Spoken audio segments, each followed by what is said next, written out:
Je suis le meilleur alors que le meilleur gagne. Voici la marque de fabrique d'un certain Cédric Doumbé. Considéré comme l'avenir du MMA, il s'est fait connaître pour trash-talker ses adversaires à la moindre occasion. Apprécié du grand public, Cédric a au fil du temps développé et amélioré son talent, en n'ayant qu'un seul objectif, devenir le meilleur combattant de tous les temps. Un parcours atypique au destin prometteur, revenons ensemble sur la vie de Cédric Doumbé.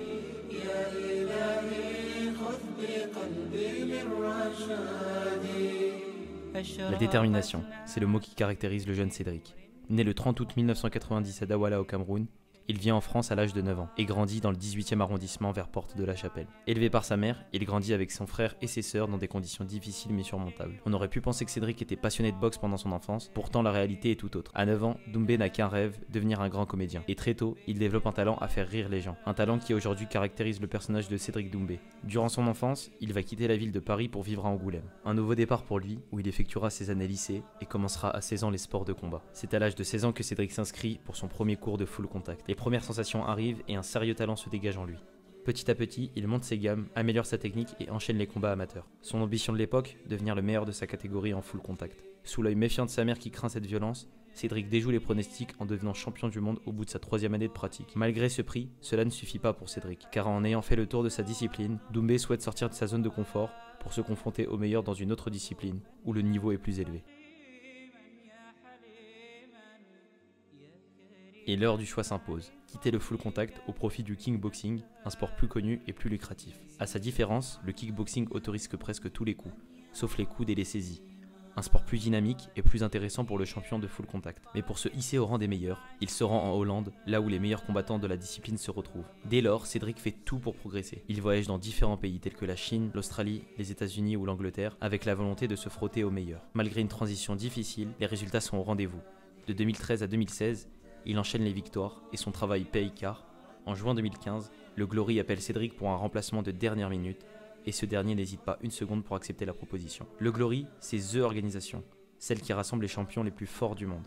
Et pour son premier combat, il perd malheureusement contre le Suisse Yohan Kongolo. Rien d'affolant pour le franco-camerounais, qui continue son chemin et enchaîne des victoires jusqu'à ce que le Glory le rappelle pour un gros combat. Celui contre le challenger numéro 1, un certain Murtel Groenhart, que Cédric bat d'un très beau KO.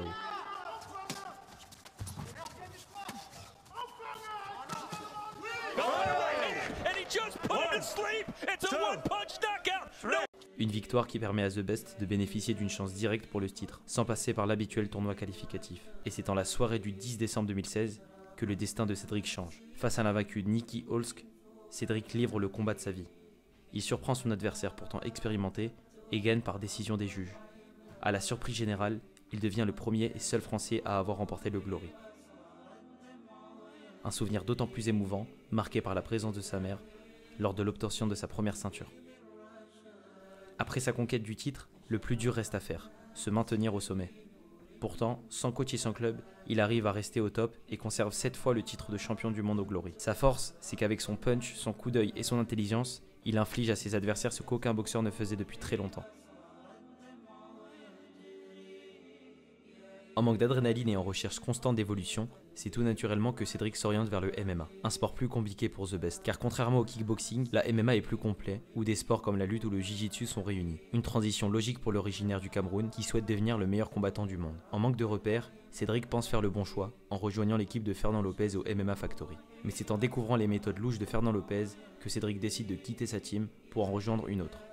Selon lui, Fernand Lopez aurait essayé de l'arnaquer. Une dispute éclate et depuis, c'est la guerre. Aujourd'hui, la rivalité ne semble pas s'arrêter. Fernand Lopez est devenu la risée des réseaux sociaux depuis que Doumbé prend un malin plaisir à se moquer de ce dernier. Ah ouais, oui, oh oui, good job, oui. Oh oui, oui, oui, oui. C'est en traçant sa route avec une autre équipe que le 1er novembre 2021, Doumbé effectue son premier combat en MMA. Premier vrai challenge pour Cédric. C'est face à Arbi Emiev que Cédric Doumbé soigne ses débuts en MMA avec un très joli TKO au premier round. Un bon départ pour The Best qui répond aux attentes de la meilleure des manières. Malgré son intelligence et sa technique lors des différents combats, Cédric pose des doutes concernant sa lutte qui semble trop juste selon certains. Et cette faiblesse a créé une nouvelle attente autour de Cédric. Le voir perdre. Sa notoriété a ramené au fil du temps du soutien de la part de ses fans, mais également des détracteurs qui n'attendent qu'une seule chose, le voir tomber. Pourtant, The Best arrive à déjouer à chaque fois les plans, car au fil de ses combats, Cédric s'impose à plusieurs reprises en s'imposant en tout 4 fois par KO. C'est à partir de ce moment-là que Cédric est pris au sérieux et commence à se faire un nom pour une potentielle transition vers l'UFC. Cependant, le contrat de 40 000 € de l'UFC ne plaît pas du tout à Cédric. La raison ? Avec le palmarès et la notoriété qu'il a, il mériterait beaucoup plus. C'est donc vers le PFL, une autre organisation, que Cédric va s'orienter. Cette fois-ci, il touchera plus. Presque 7 fois plus que ce qu'on lui avait proposé à l'UFC. Et avec cette organisation, l'objectif est clair. I just want to warn all the welterweight in PFL. Cédric Doumbé is coming for all your ass. Sans parler des primes de base, le PFL est la bonne décision pour Cédric. Et concernant son premier combat, il est programmé au samedi 30 septembre face à Zebo, l'un des élèves de Fernand Lopez. Mais que serait Cédric Doumbé sans son trash talking ? Le trash talking, c'est l'art de provoquer et chambrer son adversaire. Et en la matière, il est le roi de la discipline. Depuis ses débuts en sport de combat, Doumbé ne s'est pas fait un nom uniquement à l'aide de ses prouesses techniques, mais également de par sa facilité à déstabiliser ses adversaires. C'est lors de la soirée du super combat face à Arbi Emiev qu'il a dit « Tu quoi ? Y'a personne qui peut me tester, poto. KO premier round, on en parle. » C'est bien cette phrase qui l'a propulsé sous les radars du grand public. Et depuis, il ne s'arrête plus. À de multiples reprises, il n'hésite pas à tacler et déstabiliser ses adversaires, mais également les personnes qu'il n'apprécie pas trop. Comme un certain Fernand Lopez, qui est devenu à cause de lui la risée des moqueries sur les réseaux sociaux. Un trash talking maîtrisé qui suscite chez le public un fou rire garanti. Et le plus fort, c'est qu'à l'instar d'un certain McGregor, Doumbé n'insulte et n'évoque jamais la famille de l'adversaire. Un chambrage qui semblerait porter ses fruits.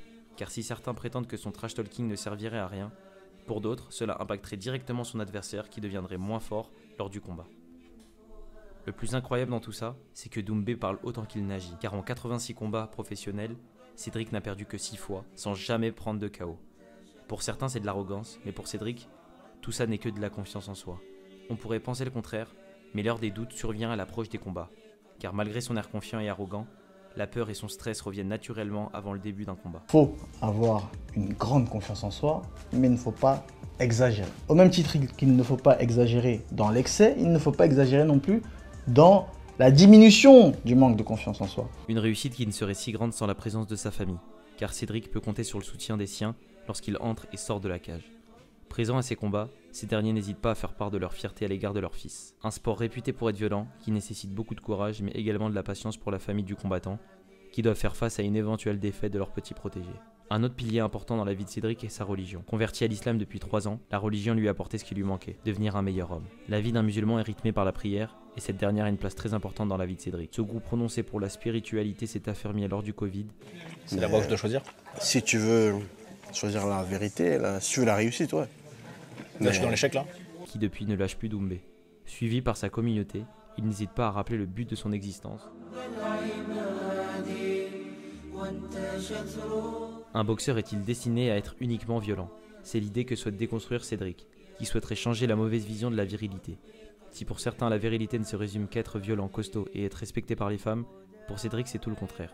Car avec l'aide de son équipe, il avait en novembre 2022, à l'occasion de la journée internationale de lutte contre les violences faites aux femmes, sorti un spot publicitaire. Le paradoxe est beau, un boxeur qui met des coups et des KO, qui lutte contre la violence faite aux femmes. Engagé avec l'association La Maison des Femmes, il essaye de véhiculer une toute autre vision du masculinisme et essaye de faire avancer la cause. Pourtant, le plus dur reste à faire, car samedi prochain, Cédric va faire face au plus gros combat de sa vie, face à un certain Zebo, élève de Fernand Lopez.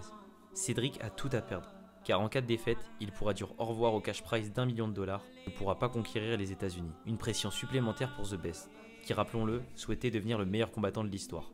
En attendant sa victoire, on se retrouve pour une prochaine vidéo. Salut l'équipe.